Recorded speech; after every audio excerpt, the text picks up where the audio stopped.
Welcome to my second tutorial on trigonometry. Today, we're going to learn about three more functions: cosecant, secant, and cotangent. Basically what these are called reciprocal functions of sine, cosine, and tangent. And let me show you what that means. So, for cosecant, cosecant is equal to 1 over sine.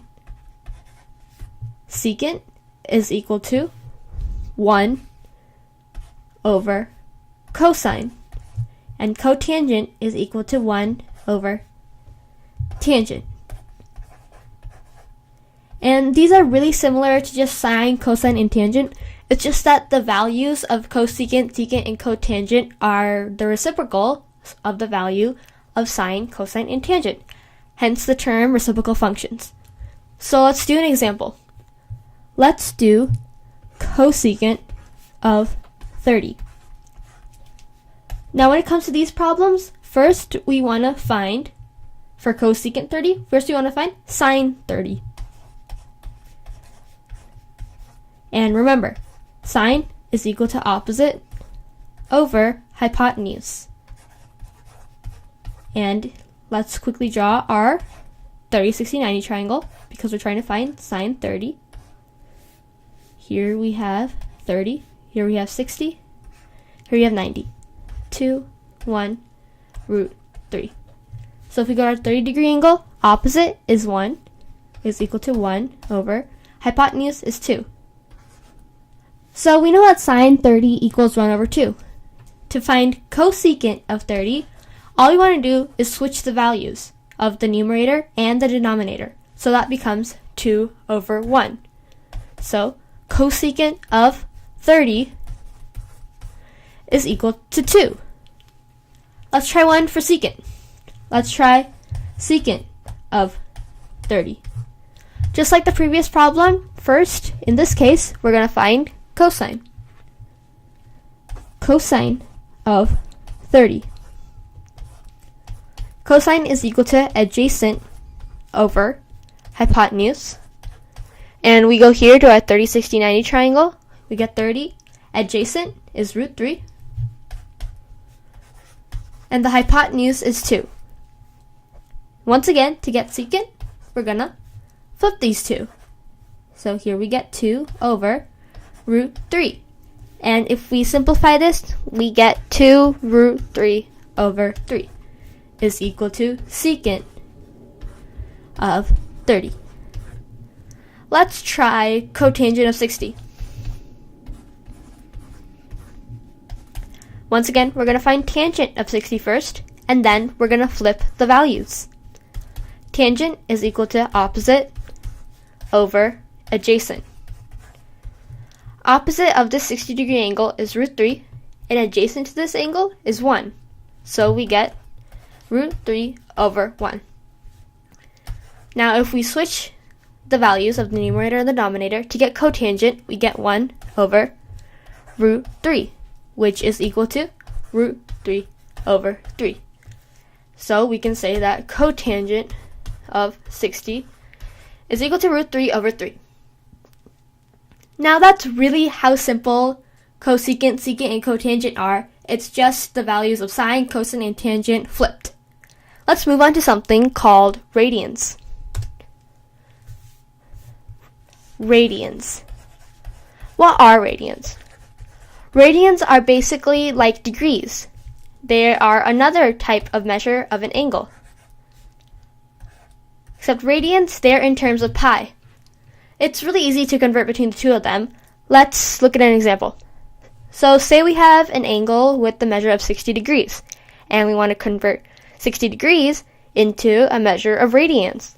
To convert from degrees to radians, we take the number of degrees, 60 degrees, times pi over 180. And then if we multiply 60 by pi over 180, we get the measure in radians, which is pi over 3 is equal to 60 degrees. This is the measure in degrees, this is the measure in radians. They mean exactly the same thing. Let's try converting 30 degrees into radians. We get 30 times pi over 180, which is equal to pi over 6. Now, how do we convert back to degrees? Well, that's simple. Just multiply, instead of pi over 180, multiply by 180 over pi. So let's try getting pi over 3 back into degree form. We do 180 over pi. Our pi's cancel out, and we're left with 180 over 3, which is 60. Let's try some examples with radians.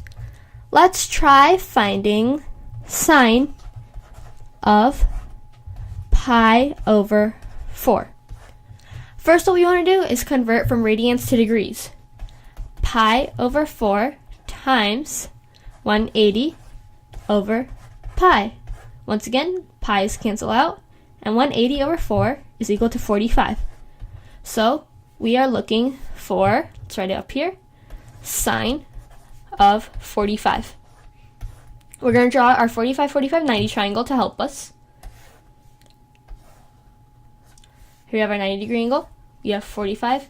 We have 45. Our ratios are 1, 1, and root 2. Sine is equal to opposite over hypotenuse. Opposite of 45 is 1, and the hypotenuse of this triangle is root 2. So this is equal to 1 over root 2, which can be simplified to root 2 over 2. And that is our answer for sine of pi over 4. It's really that easy. All you have to do is convert from radians to degrees and go about solving it normally. Let's try applying something we just learned. How about we find cotangent of pi over 6. Once again, we're going to convert from radians into degrees by multiplying by 180 over pi. And here we get 30. So we're looking for cotangent of 30. We are going to draw our other triangle right over here, our 30, 60, 90 triangle. Here we have 90. Let's say this is 30, and this is 60. Here we have 1, 2, and root 3. Cotangent of 30. We know that first we're going to solve for tangent of 30. Tangent is equal to opposite over adjacent. So we're going to take our 30-degree angle. Opposite of our 30-degree angle is 1. Adjacent to our 30-degree angle is root 3. So this is equal to 1 over root 3. And to get cotangent, we're going to flip these. And we get root 3 over 1, which is equal to root 3. This is our final answer. So we know that cotangent of pi over 6 is equal to root 3. In the next video, we're going to begin by looking at how to find the sums of these trigonometric functions. That's it for today. Until next time.